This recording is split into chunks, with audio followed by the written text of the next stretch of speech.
Assalamualaikum warahmatullahi wabarakatuh. Alhamdulillahirabbil alamin. Asyhadu alla ilaha illallah wahdahu la syarikalah wa asyhadu anna Muhammadan abduhu wa rasuluh la nabiyya ba'da. Allahumma sholli ala Muhammad wa ala alihi wa sahbihi ajma'in, amma ba'd. Puji syukur alhamdulillah serta sholawat dan salam semoga tercurahkan kepada junjungan Nabi besar Muhammad Sallallahu Alaihi Wasallam. Sahabat Umar, Mu'ad, dan sekelompok orang Ansor mendatangi Nabi untuk menanyakan fatwa tentang khamr dan judi. Dijawab oleh Allah dalam Al-Quran surat Al-Baqarah ayat 219. يسألونك عن الخمر والميسر قل فيهما إثم كبير ومنافع للناس وإثمهما أكبر من نفعهما ويسألونك ماذا ينفقون قل العفو كذلك يبين الله لكم الآيات لعلكم تتفكرون. Mereka menanyakan kepadamu Muhammad tentang khamar dan judi.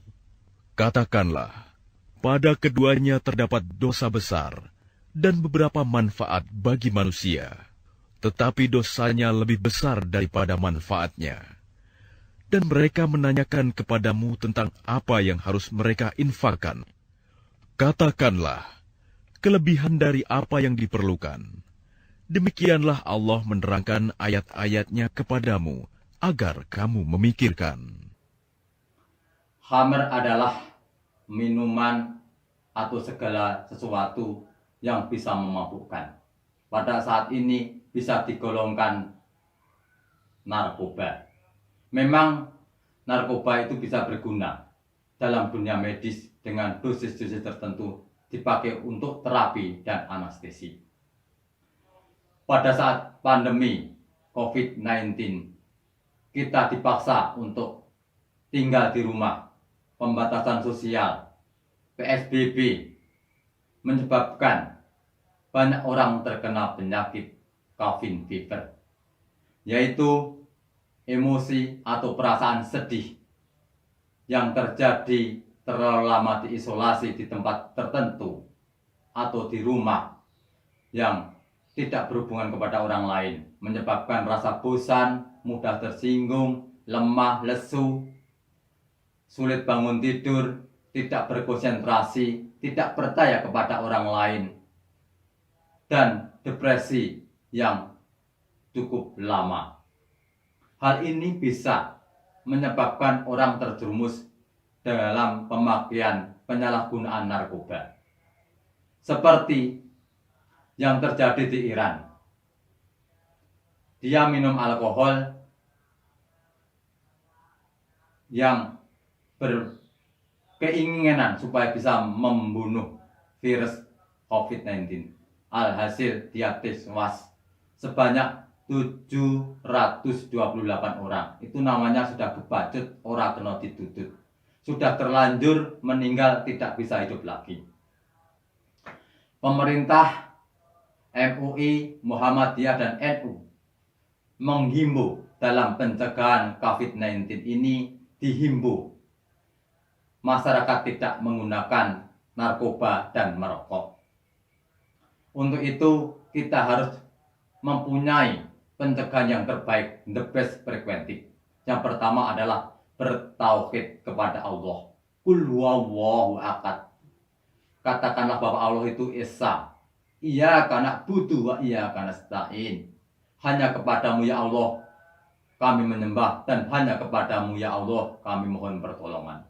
Kita harus positive thinking, berkhusnudzon kepada Allah. Allah berfirman, fa inna ma'al usri yusra, bahwa kesulitan pasti ada kemudahan. Dalam At-Tolaq ayat 2 dan 3, orang-orang yang beriman kepada Allah akan diberi jalan keluar dan diberi rezeki yang tak terduga-duga.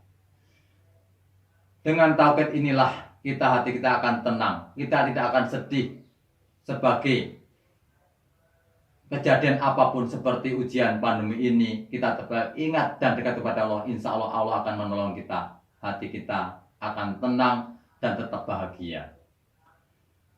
Elok akhlaknya.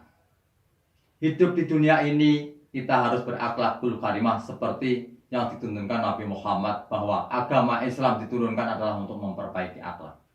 Dengan akhlak yang baik kepada sesama manusia, kita tidak akan bingung. Kita ada kesulitan, teman-teman kita baik semua, dan insya Allah bisa membantu kita. Akhlak yang baik kepada orang tua, terutama kepada ibu kita. Karena keridhaan Allah adalah keridhaan orang tua. Kalau orang tua murka, Allah juga akan murka.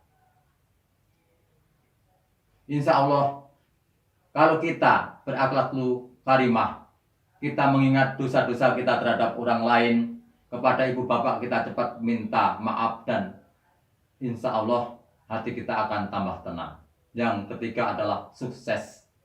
Sukses, indikasi sukses di dunia adalah diberi rezeki Allah, kita bisa menikmati, bisa tercukup, dan bisa bersyukur. Karena kita bersyukur, nikmat akan ditambah.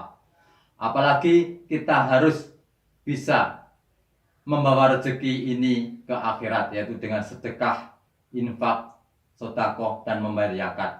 Kita salurkan ke lumbung pangan melalui MCC. Kalau kita sudah sedekah, hati kita akan senang dan bahagia, tidak akan terkena cabin fever dan terkena narkoba. Yang selanjutnya adalah toleransi. Toleransi pada umumnya kita harus bisa menghargai ketidaksamaan, perbedaan yang terjadi. Terutama di Indonesia ini banyak berbagai suku, agama, adat istiadat, dan pendapat. Kalau kita bisa menghargai pendapat orang lain melalui WA, melalui internet atau yang lain-lain, insya Allah kita tidak akan sedih, tidak akan berpikiran memberi beban bagi kita yang terimpit dengan pandemi COVID-19, menyebabkan kita kekurangan harta atau kita sedih. Dengan sedih yang berlarut-larut, kita bisa kena penyakit cabin fever dan menggunakan narkoba. Maka dengan bisa toleransi menghargai orang lain, kita akan dihargai oleh orang lain juga. Kalau kita membuat susah, kita membuat jengkel kepada orang lain, pada prinsipnya kita dibuat susah dan tidak dihargai oleh orang lain, dan dibuat jengkel oleh orang lain. Sebagai kesimpulannya, supaya kita tidak terjerumus dalam narkoba atau yang menyebabkan kita ketagihan, kita rusak akalnya, harta kita habis karena narkoba, dan juga meninggal karena narkoba, atau bisa disebut kebacut orang kena ditutut. Maka kita harus the best preventif, bertauhid kepada Allah, elok akhlaknya, sukses dunia akhirat, dan toleransi. Stop narkoba sekarang juga. Assalamualaikum warahmatullahi wabarakatuh.